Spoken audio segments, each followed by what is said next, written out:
Okay, kind of got into it a little bit with, there's a Facebook thread discussing the Walter Mosley issue, and some people just didn't quite get the point. You shouldn't be doing that kind of language in a professional environment. Okay. One, we're talking a TV writer's room for a TV show. Think back to the old Dick Van Dyke show, where Sally and all that would sit around, and that's a writer's room where they're spitballing ideas. They're throwing stuff around. They're sharing their own personal thing. That's not what you call, in the normal sense, a professional environment, okay? It's not a corporate boardroom. It's not a bank office. It's a bunch of creative writers throwing around crazy ideas, trying to come up with something for a TV show. It's kind of wild and woolly, and like Rob Burnett said, it is not for the faint of heart, okay?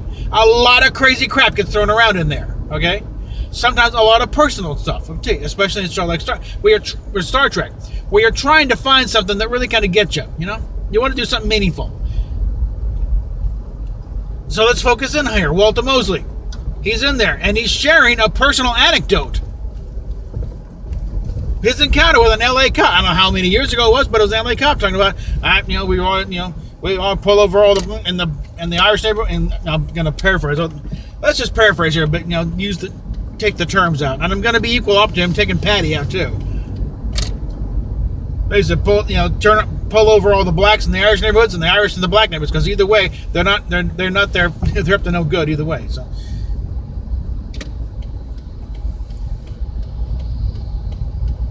and because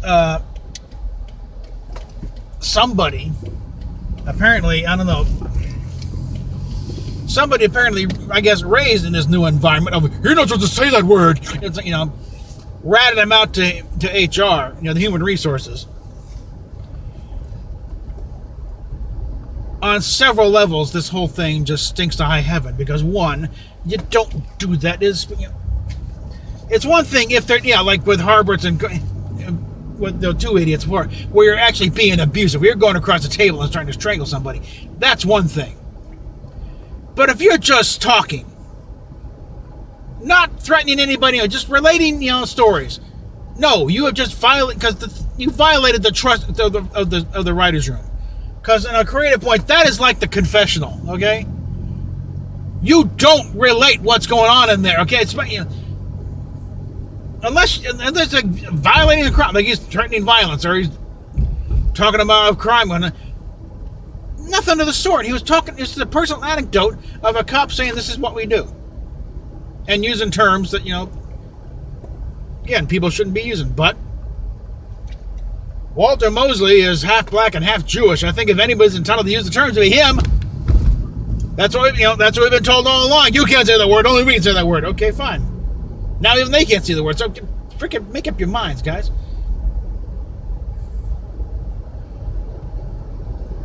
But I keep getting it's a professional environment. Television writing is not a professional environment. Okay. Let's be honest here. Showbiz is for people who have totally washed out, usually, of every other professional endeavor in life, okay? We are not capable of holding regular jobs. That's usually the ones who make it. Talk to any big-name actor. The litany of Joe jobs they have totally blown it in, okay?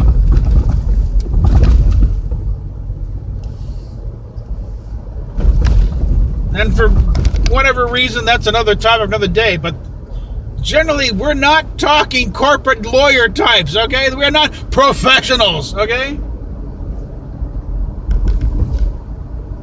We're professional crazies, okay?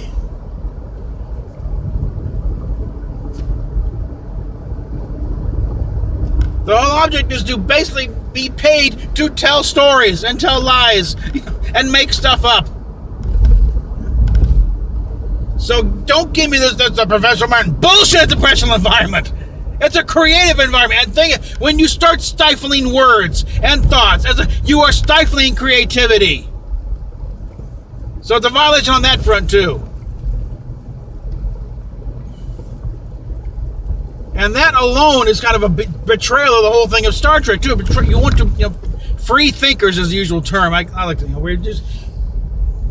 you're not encumbered by some little strict of thou shalt not say this word, thou shalt not think these things. Bull.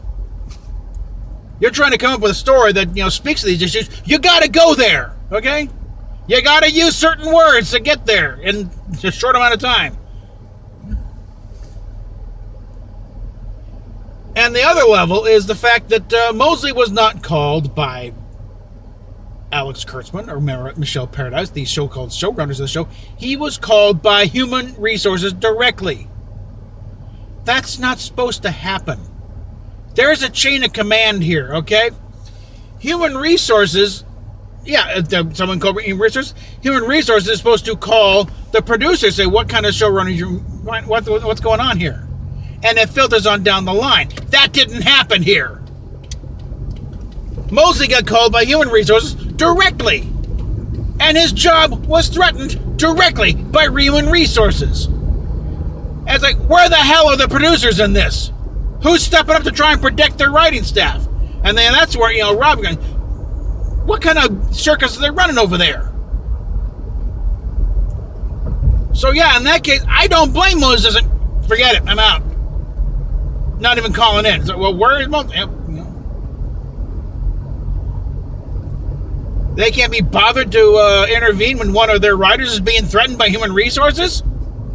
That's part of your damn job as a producer, to protect your staff.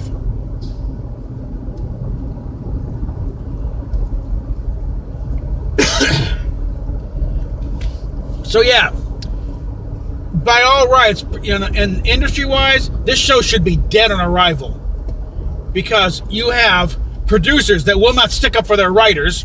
You've got writers who will stab each other in the back for no good reason. And sorry, no, using the N-word and a relevant sense in context, that is a horrible reason. That is someone who has no freaking spine whatsoever and probably needs to go back to romper room, play with his crayons for a while.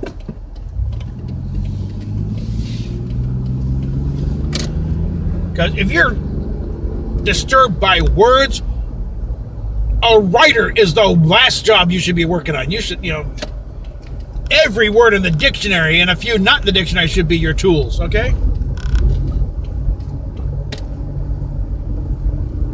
Job of a writer is to go there and unearth these little uncomfortable things and examine them and present them for all to see and say, here's what we got here, okay? If you're disturbed by a word, you don't need to be a writer. You need to be, I don't know what the hell you need to be, but you need something else. Because your creative energies are definitely not keyed in right. And you sure as hell don't need to be a science fiction writer.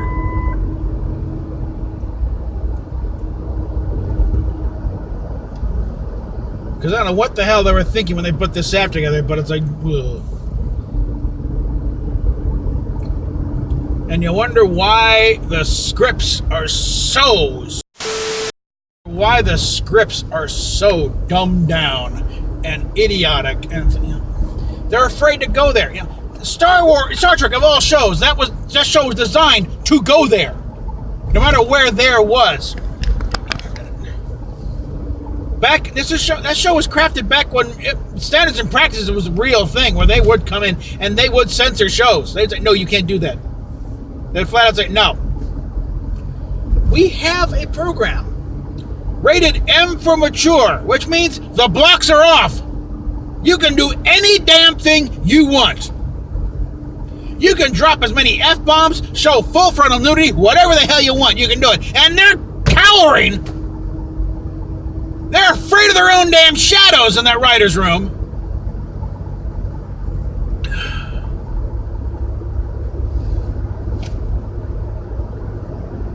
Somewhere Roddenberry is screaming his lungs out that you have killed my show. Congratulations. You have utterly destroyed the program and the integrity and everything. Nothing about this show is left intact now.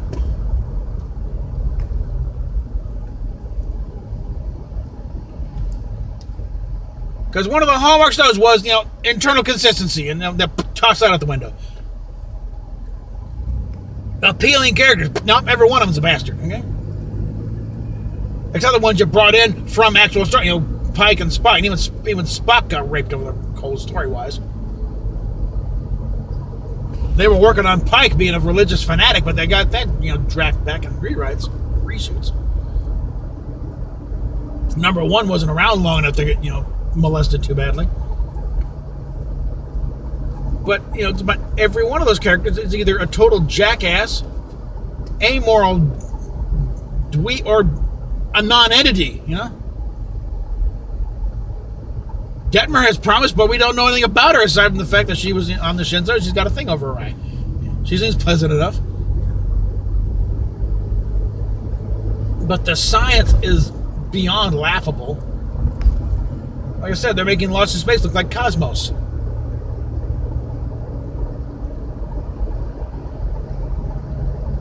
And apparently everyone's afraid to stand up and say that's not right. Because they're afraid of getting challenged. That's my thing. I'm calling him resources.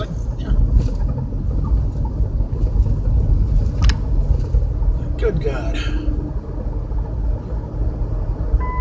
So this show it's a total betrayal of Star Trek. Both on the screen and behind the scenes.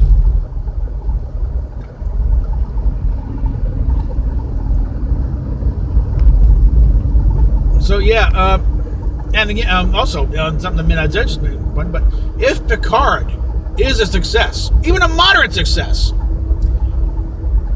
that will be all the excuse they need to pull the plug on Discovery, because they'll no longer need it. I think it's been enough of an albatross around CBS neck right now, and then it's like, okay, yeah, we got 3 seasons, okay, that's it, over. And they'll focus their energy on Picard, and again, they'll still have the Kurtzman stink about it, but I think that at least they can just minimize his influence as much as possible.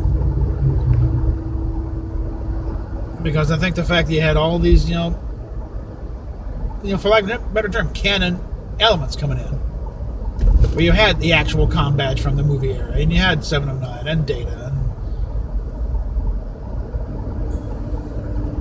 We'll see what they do with the uniforms in this insignia, because they still did that divide thing in the damn Delta.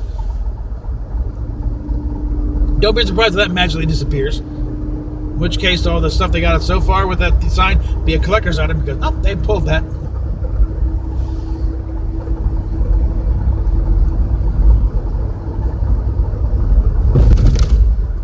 But apparently, there's disturbing things about Picard, because I've had to do a lot of reshoots on that. Again, mostly trying to eliminate the Kurtzman influence. The only bright spot really out there at this point is the Lower Decks cartoon. Because at least you got actual fans running the thing. You got people in charge running the thing, who are actual Star Trek fans, who are enthusiastic about it. So yeah, the cartoon might actually be the one out of this whole thing.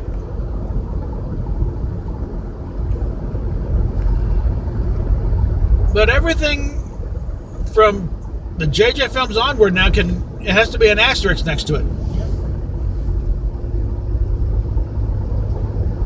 Because Kurtzman is just pissed all over the whole thing. And he thinks he's doing a good job. That's the scary thing right there. He still has no clue that he's totally screwed up the entire thing.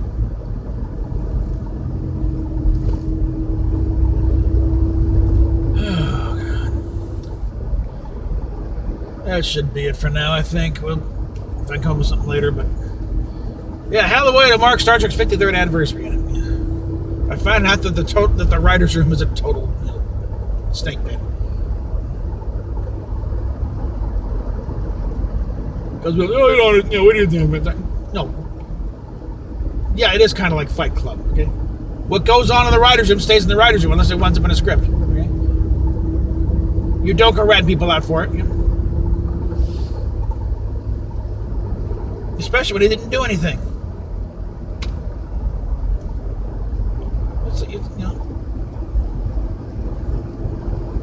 Whatever happened to the right to face your accuser? Due process? They're applying the old Me Too stuff to something that wasn't even in the same zip code as a Me Too situation.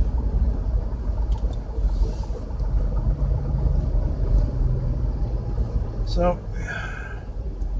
PayPal, Patreon down below. Want to send stuff to me? It's Captain Robert April, 4046 North Goldenrod Road, number 115, Winter Park, Florida, 32792. And we'll talk at you later.